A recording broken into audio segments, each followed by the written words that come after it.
ओडिशा को दीदी देलेनी आलू एबे घर ढिंकी साजिला कुंभीर आलू नदेले कलिकता बजार रे आलू उभान हो जिवो बोली चेतावनी देइछि पश्चिम बंग आलू व्यवसायी समिति संघ।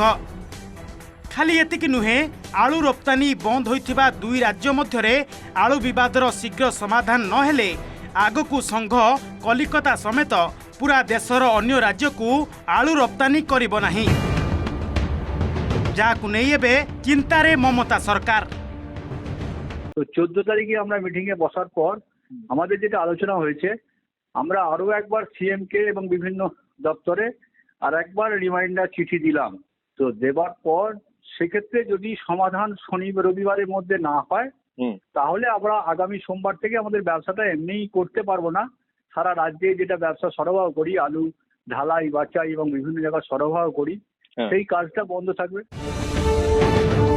सेपटे डाक्तरी छात्री को दुष्कर्म परे हत्या घटना रे पूरा राज्य रे निया जलुछि। आउ एभली समय रे सरकार को व्यवसायी को चेतावनी दीदी निद उड़ाइछि। सते जेमिति बोझ उपरे ललिता बिड़ा परी मुख्यमंत्री ममता बानर्जी को उपरे दाउ साधिछि व्यवसायी को तागिद। अन्यपटे आलू आमदानी को नहीं प्रतिक्रिया रखिछंती राज्य व्यवसायी महासंघ संपादक सुधाकर पंडा। से कहिछंती जेतिकी आवश्यक सेतिकी परिमाण रो आलू राज्य को आमदानी हेउछि। विमध्य कहूछि आलू वेस्ट बेंगल ठू आनिबा हमर जेतिकी जरूरी अछि सेमानकर आलू बिक्री करिया मते सेतिकी जरूरी अछि। आउ 3 मास पर हमर नुआ आलू आसी जीवो, तेणु सेमाने तांकर जो पुराना आलू अछि ताको सेल करबा पई सेमाने बहुत व्यस्ततार सहित अनै रही। सेमाने 48 घंटा अल्टिमेट देइथिले, 48 घंटा आज संध्या 5टा सुधा पूरीजिवो।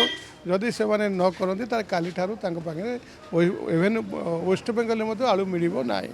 तेणु मु भाबुची एथरे गोटे सरकार गोटे सकारात्मक पदक्षेप नेबे एवं स्वाभाविक हो जिवार यथेष्ट संभावना अछि। आलू रप्तानी प्रसंग को नहीं पश्चिम बंगर बांगुरा जिले में बैठक बसीथिला।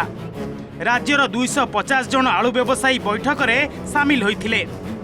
ओडिशा और पश्चिम बंग मध्य आलोचना सफल नहेले राज्यर 470 शीतल भंडार रे थिबा आलू कड़ा जीव नाई बोली समस्त व्यवसायी स्थिर करिसंती।